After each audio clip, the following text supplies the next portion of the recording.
pessoal, num outro vídeo eu mostrei para vocês qual é o erro de interpolação, mas eu não demonstrei aquele resultado. Nesse vídeo aqui eu vou fazer a demonstração, então, de onde sai a expressão para o erro de interpolação. Vamos dar uma olhada.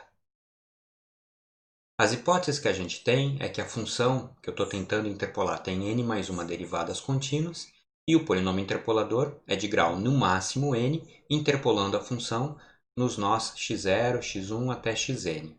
São contidos dentro de um intervalo AB. Eu estou interessado em calcular o erro de interpolação, ou seja, a diferença entre a função f e o polinômio p, para um ponto x diferente dos pontos onde a interpolação aconteceu. Então, vamos supor que o ponto x, onde eu quero avaliar o erro, é um ponto que está fixo e eu vou definir uma função auxiliar, essa função g. É o erro no ponto x vezes a função w nesse valor z, avaliada em z, menos o erro em z vezes a w de x. Lembra? A função w é o produto de todos os monômios z menos x0, z menos x1 até z menos xn.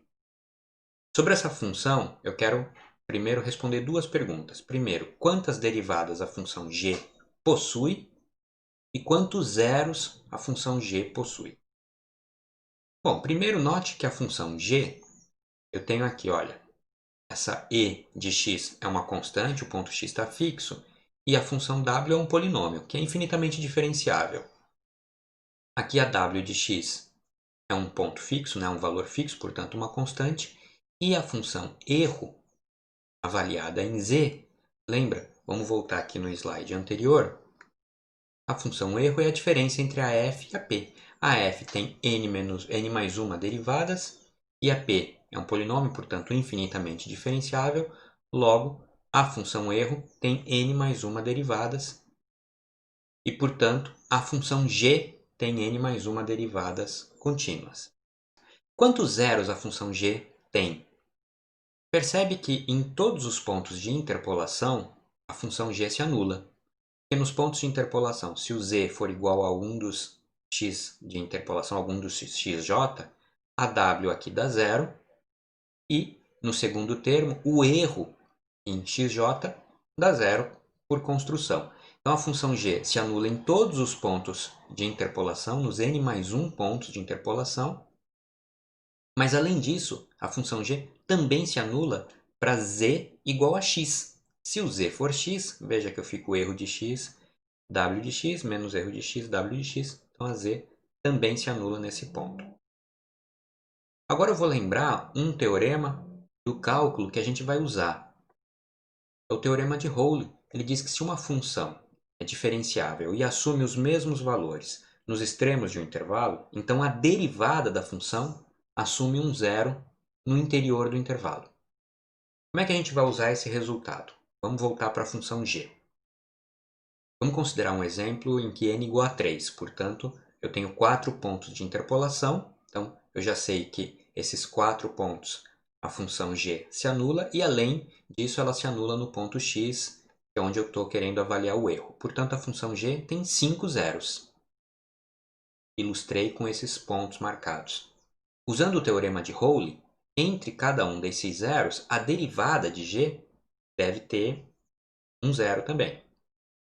Portanto, olha, esses pontos vermelhos poderiam ser os zeros da derivada da função g. Logo, a g' tem pelo menos 4 zeros. E agora eu posso aplicar novamente o teorema de Rowley. Então, esses seriam os zeros da g duas linhas, né? Teria pelo menos 3 zeros. E eu posso ir desta forma. Entre dois zeros da g duas linhas, eu teria os zeros da g três linhas. E entre esses dois zeros da g três linhas, eu teria finalmente um zero da derivada quarta da g. Pelo menos um zero, pode ser que hajam outros, mas pelo menos um zero eu garanto. Esse zero eu estou chamando de xi. Por construção, vocês também podem ter percebido que esse zero está entre os pontos iniciais do intervalo. Então, em geral, a derivada n mais 1 da função g, veja, é a derivada n mais 1 da função w e a derivada n mais 1 da função erro. Como esse aqui é um polinômio de grau n mais 1 e coeficiente líder 1, a derivada n mais 1 dele é n mais 1 fatorial. A única coisa que sobra. E desse termo aqui do erro, era a função f menos o p. O p é um polinômio de grau n, derivando n mais 1 dá zero. Sobra apenas a derivada n mais 1 da f. E eu já sei agora que em z igual a xi, essa derivada se anula. Logo, erro em x vezes n mais 1 fatorial tem que ser igual a derivada n mais 1 em xi vezes w de x. E esse é o resultado que a gente precisava. Então agora a gente tem esse teorema, acabamos de demonstrar esse teorema. Que o erro num ponto x é exatamente igual à derivada n mais 1 da função em xi sobre n mais 1 fatorial vezes a função w de x, onde esse ponto xi está dentro do intervalo AB e depende do ponto x, mas eu não sei quem é, porque o teorema de Rowley garante apenas a existência de um zero para a derivada entre dois pontos, mas não diz onde esse ponto está.